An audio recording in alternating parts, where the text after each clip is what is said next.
Publik tentu masih ingat dengan momen pelantikan Marsikal Madya Muhammad Tony Haryono sebagai Kepala Staf Angkatan Udara atau Kasau di Istana Negara pada April lalu. Dan jika ditilik lebih jauh, dilantiknya Marsdia Tony ini yang pernah menjadi ajudan Jokowi semakin menambah panjang moncernya karir figur-figur yang dekat dengan Presiden. Namun ada fenomena lain yang perlu kita cermati dari moncernya karir para jenderal baik di lingkungan TNI dan Polri dalam masa pemerintahan Jokowi. Sedikit bocoran nih ya, para jenderal yang karirnya moncer di bawah kepemimpinan Jokowi ternyata mayoritas mereka ini pernah mengemban jabatan penting di Surakarta. Kebetulan atau tidak? Bersama saya Anggi Puspariana, jurnalis Kompas.com. Jadi gini ceritanya. Dari deretan jenderal kepercayaan Jokowi, faktanya sejumlah nama pernah memimpin wilayah Surakarta. Di antaranya adalah Menko Polhukam Hadi Cahyanto dan Kapolri Listio Sigit Prabowo. Tapi selain mereka berdua, masih ada sejumlah nama yang moncer di kota kelahiran Presiden Joko Widodo. Apakah kebetulan semata? Menko Polhukam Hadi Cahyanto menjadi salah satu sosok dari orang kepercayaan Jokowi yang merasakan karirnya melesat. Awalnya, Hadi menjabat sebagai Komandan Lanut Adi Sumarmo pada tahun 2010-2011, di mana saat itu Jokowi masih menjabat sebagai Wali Kota Solo. Bak mendapat keberkahan, karir Hadi pun melesat seusai Jokowi menjabat sebagai Presiden. Tahun 2017, Hadi dipercaya untuk menjabat Kepala Staf Angkatan Udara hingga 2018. Tapi setahun kemudian, Hadi langsung dipercaya menjabat Panglima TNI pada tahun 2018. Dan 2021, Hadi purna tugas dari dunia militer dengan pangkat Marsikal. Namun pensiunnya Hadi dari TNI tak lantas membuat kemitraannya dengan Jokowi lenyap. Sebaliknya, tahun 2022, Hadi dipercaya masuk dalam kabinet Jokowi untuk menempati posisi strategis. Kala itu, ia diminta Jokowi untuk ikut membantunya sebagai Menteri Agraria dan Tata Ruang Badan Pertanahan Nasional. Sedangkan kini, Hadi mengisi posisi Menko Polhukam usai ditinggalkan Mahfud MD. Selanjutnya ada Komandan Kodiklatat Letnan Jenderal Widi Prasetyono.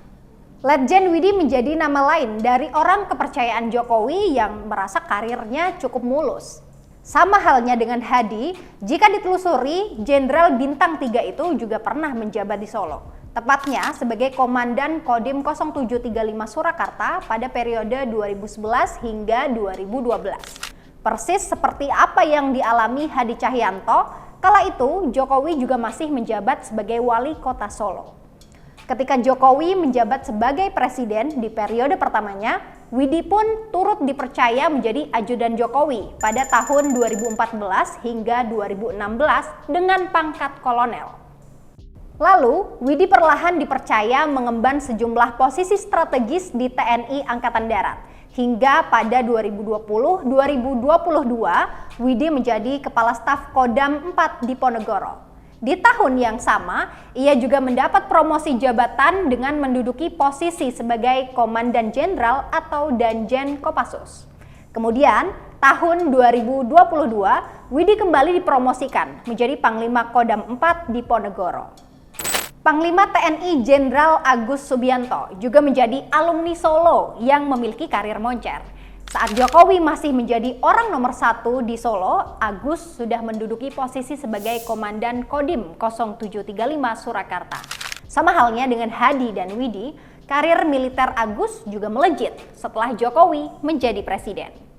Melesatnya karir Agus dimulai saat ia sudah berstatus sebagai perwira tinggi TNI Angkatan Darat. Mulai dari menjabat sebagai Komandan Korem 061 Surya Kencana, di mana Agus juga bertanggung jawab atas keamanan Istana Bogor, hingga menjadi Komandan Pasukan Pengamanan Presiden atau Paspampres pada tahun 2020 hingga 2021. Saking cepatnya lesatan karir Agus, ia bahkan tercatat menjadi kasat tersingkat sepanjang sejarah. Pasalnya, baru 7 hari menjabat sebagai Kasat, Agus sudah diusulkan untuk menjadi Panglima TNI. Agus yang baru dilantik sebagai Kasat pada 25 Oktober 2023, kemudian menjalani pelantikan kembali pada 22 November 2023 untuk menjadi Panglima TNI menggantikan Laksamana Yudo Margono. Satu nama lain dalam daftar ini adalah Kepala Staf Angkatan Darat atau Kasat Jenderal Maruli Simanjuntak. Tapi sebelum menjadi Kasat, ia pernah menjadi Komandan Grup A Paspampres, tepatnya di tahun 2016. Grup A sendiri merupakan grup Paspampres yang melekat langsung dalam pengamanan Presiden dan keluarganya. Setelah menjadi Komandan Grup A Paspampres, Maruli juga sempat menjabat sebagai Komandan Korem atau Danrem. Kala itu Maruli ditugaskan untuk memimpin Korem 074 Waras Tratama yang lokasinya berada di Solo. Kemudian di tahun 2017, Maruli kembali bergabung di Paspampres sebagai Wakil Komandan. Lalu pada 2018 hingga 2020, Maruli mengemban amanat sebagai Komandan Paspampres sebelum akhirnya ditunjuk sebagai Pangdam 9 Udayana. Kemudian pada Januari 2022, Maruli ditunjuk menjadi Pangkostrat. Lalu Maruli pun resmi menjadi Kasat setelah dilantik Presiden Jokowi pada November 2023. Pangdam 4 Diponegoro, Maijen Dedi Suryadi, juga dikenal figur yang dekat dengan Jokowi. Apalagi Dedi pernah menjadi ajudan Jokowi pada 2017 hingga 2019. Setelah menjadi ajudan Jokowi, Dedi pun sempat menduduki sejumlah posisi strategis. Di antaranya ditunjuk sebagai Komandan Korem 074 Waras Tratama pada 2021 dan menjadi Wakil Danjen Kopassus pada 2021 hingga 2022 serta Kasdam 4 Diponegoro pada 2022 hingga 2023. Hingga pada 2024, Maijen Dedi mendapatkan promosi jabatan sebagai Danjen Kopassus pada 2023 hingga 2024 dan Pangdam 4 Diponegoro. Maijen Muhammad Hasan menjadi nama selanjutnya. Sama halnya seperti Maruli, Hasan juga pernah menjabat Komandan Grup A Paspampres, tepatnya di tahun 2016 hingga 2019.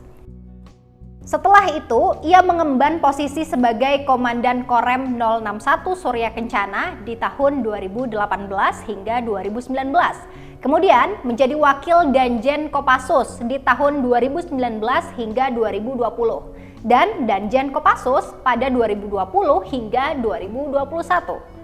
Kemudian ia dipercaya sebagai Pangdam Iskandar Muda di tahun 2021 hingga 2023 dan Pangdam Jayakarta. Maijen Tri Budi Utomo juga pernah menjabat sebagai Komandan Grup A Paspampres di tahun 2018 hingga 2019.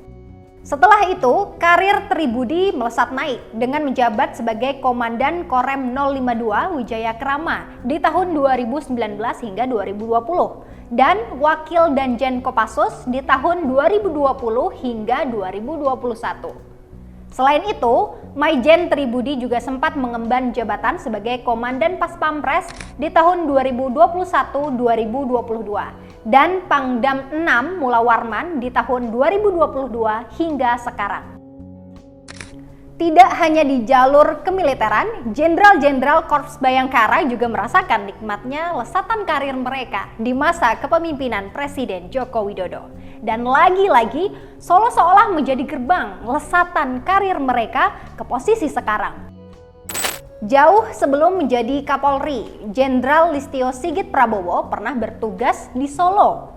Momen itu terjadi di tahun 2011. Di saat bersamaan, Listio memimpin Korps Bayangkara di kota Solo bersamaan dengan Jokowi yang menjadi wali kota.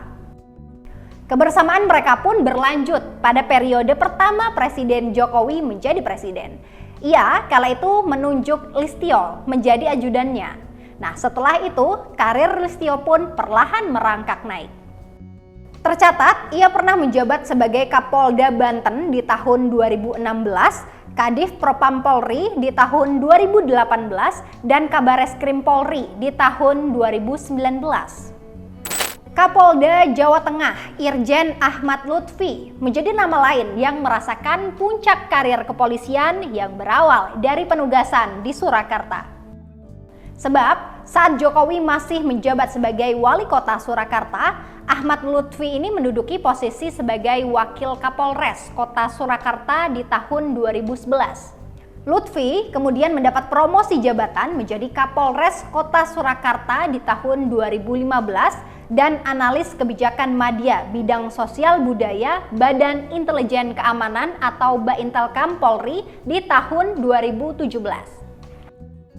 Tahun 2018, Lutfi kembali menjadi wakil Kapolda Jawa Tengah dan pada 2020 hingga sekarang ia menjabat sebagai Kapolda Jawa Tengah. Penjabat Gubernur Jawa Tengah, Nana Sujana, menjadi nama berikutnya yang dekat dengan Jokowi. Nana sendiri menggantikan Gubernur Jawa Tengah sebelumnya, yakni Ganjar Pranowo, yang masa periode pemerintahannya berakhir di tahun 2023. Dalam karir kepolisiannya, Nana tercatat pernah menjadi Kapolrestabes Surakarta di tahun 2010 ketika Jokowi masih menjadi wali kota. Berbagai jabatan strategis pun pernah diemban Nana di lingkungan Polri setelah Jokowi menjadi presiden. Di antaranya menjadi wakil Kapolda Jambi di tahun 2015, wakil Kapolda Jawa Barat 2016, hingga berturut-turut menjadi Kapolda Nusa Tenggara Barat, Kapolda Metro Jaya, Kapolda Sulawesi Utara, dan Kapolda Sulawesi Selatan. Brigjen Adi Vivit Agustiadi Bahtiar merupakan perwira tinggi termuda di Polri. Lulusan Akademi Kepolisian tahun 1998 ini pernah menjadi ajudan Jokowi di tahun 2019. Setelah menjadi ajudan Jokowi, karir putra mantan Kapolri Jenderal Purnawirawan Dai Bahtiar ini pun langsung melesat. Tahun 2022, Adi Vivit dipercaya menjabat Direktur Tindak Pidana Cyber Polisi. Lalu di 2023 ia kemudian dipromosikan sebagai Wakil Kepala Polda Daerah Istimewa Yogyakarta hingga sekarang. Entah kebetulan atau tidak, kota Solo, tempat kelahiran presiden, seakan menjadi wilayah ajaib yang membuat para jenderal-jenderal tadi melesat karir dan jabatannya. Tak heran, pro dan kontra pun muncul di tengah-tengah publik. Ada yang menilai negatif, namun ada pula yang menyebut bahwa apa yang dilakukan Jokowi adalah hal yang rasional. Menurut kalian gimana? Tulis di kolom komentar ya. Sekian dulu cerita kali ini. Bye!